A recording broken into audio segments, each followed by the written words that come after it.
আমাকে আমার এক বন্ধু বললেন যে আপনার রাস্তায় বেরোলে অনেক অবাঞ্ছিত লোক সামনে চলে আসছে, তো একটা স্টিক হাতে রাখুন। তো উনি দিয়েছেন, তাই নিয়ে ঘুরছি। পুলিশ নাকি ঘুমুচ্ছিল। পশ্চিমবাংলার পুলিশ কতদিন ঘুমোবে?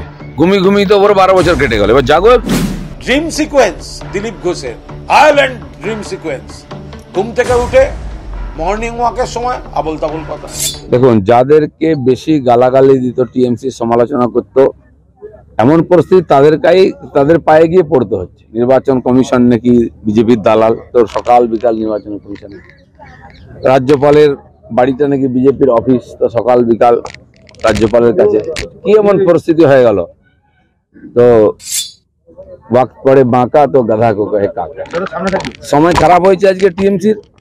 রাস্তায় নাই, মাঠে নাই রাজ্যপালের অফিস, আর না হলে নির্বাচন অফিস।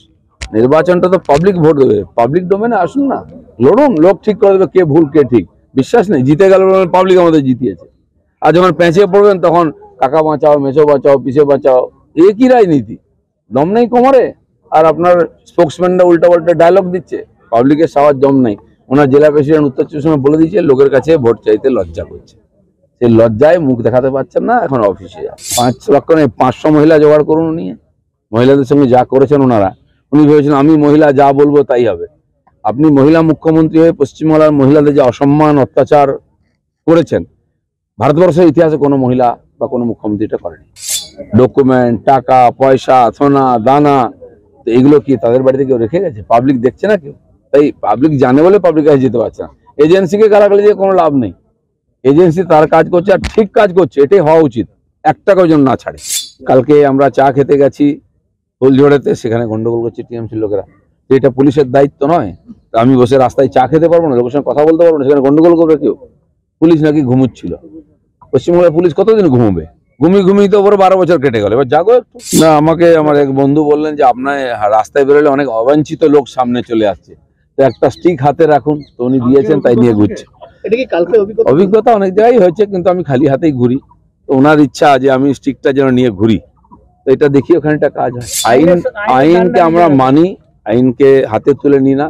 যারা আইনকে হাতে তুলে নিচ্ছে তাদের জন্য ডান্ডা আছে। দেখুন, চোর যত চেঁচিয়ে কথা বলুক না, কেউ বিশ্বাস করবে না। যেন আগে নিজেদেরকে ঠিক প্রমাণ করুন, স্বচ্ছ প্রমাণ করুন, তারপর লোকের কাছে যান। আমাদের লকেট চকেটে যে গাড়ি ভাঙছে, তাকে ঢিল মারছে। 2-3 প্রার্থীকে ওই দিন কালো পতাকা দেখা হয়েছে।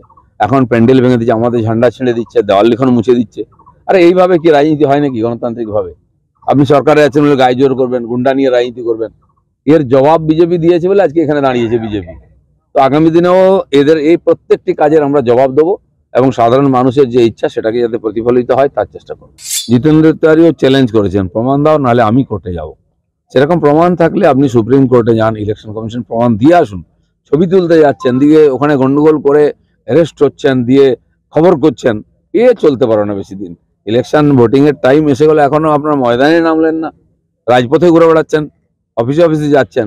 নির্বাচনটা কখন পার হবে টিএমসি এবারে বুঝতেই পারবে না।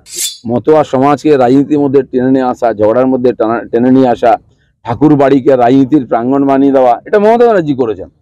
আমার বক্তব্য যে ওনাদের সমস্ত সংস্থায় ধার্মিক সংগঠনেও দেখি বড় সমস্যা হয়, তারা মিটিয়ে নেন।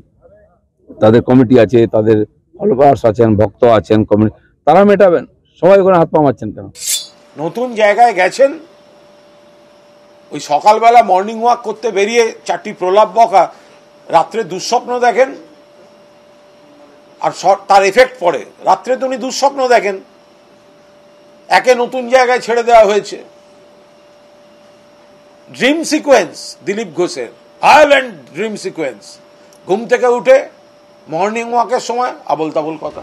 হার্ট অ্যাটাক বা স্ট্রোক, অ্যাক্সিডেন্ট হোক বা বার্থ, যে কোনো এমার্জেন্সিতে ভরসা থাকুক মোহনস মেডিকেল সেন্টারে। Multi speciality nursing home, ICU, dialysis centre, modular operation theatre, CT scan সহ উন্নত পরিকাঠামো। ডায়মন্ড হারবার রবীন্দ্র ভবনের পাশের গলি। কল করুন 9775443636 অথবা 9609077887 এই নম্বরে।